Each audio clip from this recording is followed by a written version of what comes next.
একজন নির্বাহী ম্যাজিস্ট্রেট লালমনিরহাটের কর্মী, তিনি আবু সাইদের মতো একজন মহিমান্বিত আত্মদানকারী সাহসী বীর তরুণ বেগম রোকেয়া বিশ্ববিদ্যালয়ের ইংরেজি ৩য় বর্ষের ছাত্র, যে অকাতরে নিজের জীবন দিয়েছে, যে বুক চিতিয়ে হাসিনার পুলিশের গুলিবরণ করেছে, তাকে বলছে সন্ত্রাসী, তাকে বলছে বিশৃঙ্খলা সৃষ্টি করে। তারাই তো প্রশাসনের বিভিন্ন জায়গায় আছে। নির্বাহী ম্যাজিস্ট্রেট তো প্রশাসনের একটি অংশ। সে এই অধ্যত্ত যদি প্রকাশ করতে পারে, তাহলে আজকে সচিবালয় থেকে শুরু করে, আজকে বিচারালয় থেকে শুরু করে দেশের প্রত্যন্ত অঞ্চলে কিভাবে এই স্বৈরাচারের দোষররা একটি বিপ্লবের সরকার, একটি গণ আন্দোলনের সরকারকে ব্যর্থ করবে, সেটা তো আমরা প্রত্যেকেই জানি, আমরা সেটা বুঝি।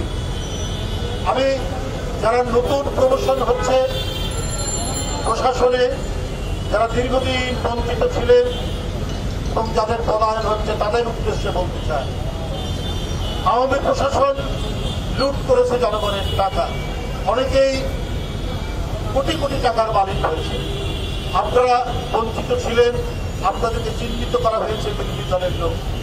কিন্তু আপনারা যদি মনে করেন যে আপনারা বঞ্চিত হওয়ার পর প্রমোশন হয়েছে, পদায়ন হচ্ছে, আপনারা আওয়ামী লীগ যে কায়দায় করেছে, তারা এক একজন সচিব, আজকে আমরা খবরের কাগজে দেখছি তাদের আঙ্গুল ফুলের তলা গাছ হওয়ার কাহিনী, একজন ডিসি বা ডিভিশনাল কমিশনার বা প্রশাসনের অন্যান্য কর্মকর্তারা শেখ হাসিনার আমলে যে কাজ করেছে, আপনারা যদি সেই পথ অনুসরণ করেন তাহলে আপনাদের অধিকার জানানো যাবে।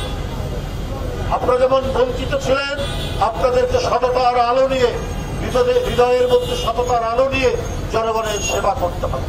কিন্তু আপনারা মনে করেছেন আমরা যদি ভাগ বাটোয়ার থেকে বঞ্চিত ছিলাম, আমরা এখন সেই বঞ্চনা পূরণ করব, তাহলে কিন্তু এই জাতি চিরদিনের জন্য অন্ধকারে চলে যাবে এবং ওই যে প্রকৃত স্বৈরাচার সে নানাভাবেই আসার চেষ্টা করে।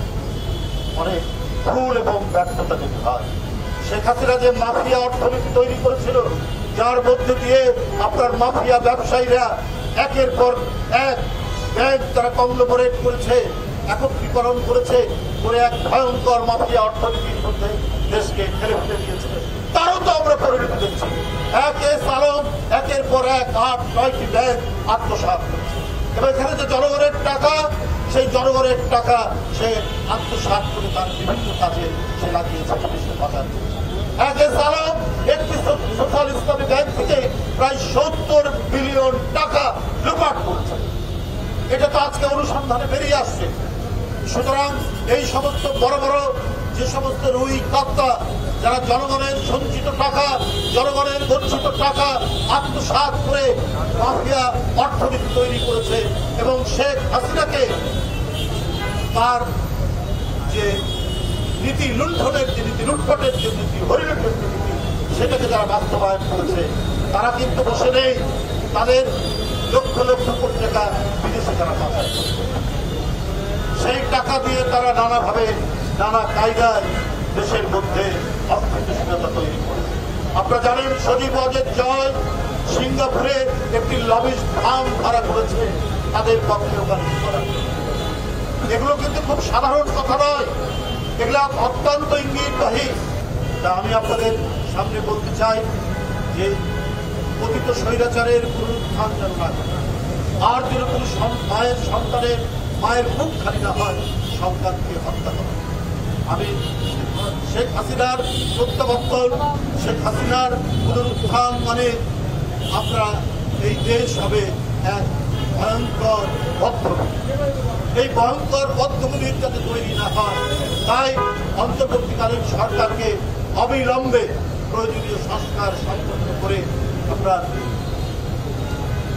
নির্বাচন, আবার সুষ্ঠু নির্বাচন, যারাই রাষ্ট্র ক্ষমতায় আসবেন, যে রাজনৈতিক দলই রাষ্ট্র ক্ষমতায় আসবেন, তাদেরকেও অন্তরে সততার আলো নিয়ে অত্যন্ত দ্রুত করতে কাজ করে। সেই পথ তৈরি করতে হবে ডক্টর মোহাম্মদ ইউনূস সাহেবের নেতৃত্বাধীন অন্তর্বর্তীকালীন সরকার। তারা সেই অবাধ সুষ্ঠু নির্বাচনের জন্য যে মাঠ তৈরি করা দরকার, সেটা তারা নিশ্চিত করবে। তবে সেটি যেন প্রলম্বিত না হয়, সেটি যেন দীর্ঘায়িত না হয়। এমন একটি পথরেখা তৈরি করুন যে পথরেখায় প্রয়োজনীয় সংস্কার অতি দ্রুত গতিতে সম্পন্ন করে একটি অবাধ সুষ্ঠু নির্বাচনের দিকে আমরা না যেতে পারি। আর আবারও আপনাদের বলি, অন্তর্বর্তীকালীন সরকারের উদ্দেশ্যে আপনারা যদি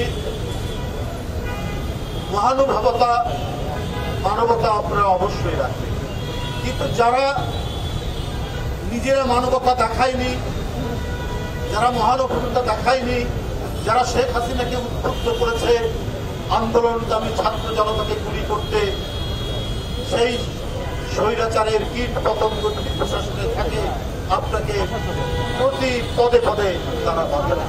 এখনো বলছি, তাদেরকে চিহ্নিত করে গণতন্ত্রকামী মানুষের পক্ষে অথবা যারা নিরপেক্ষ ছিল, সে যে দলেরই সমর্থক হোক না কেন, কিন্তু সে নিরপেক্ষভাবে কাজ করেছে, এই সমস্ত ব্যক্তিকে, মেধাবী লোকদেরকে আপনারা প্রশাসনের বিভিন্ন জায়গায়, তা না হলে দেশকে তারা বিপজ্জনক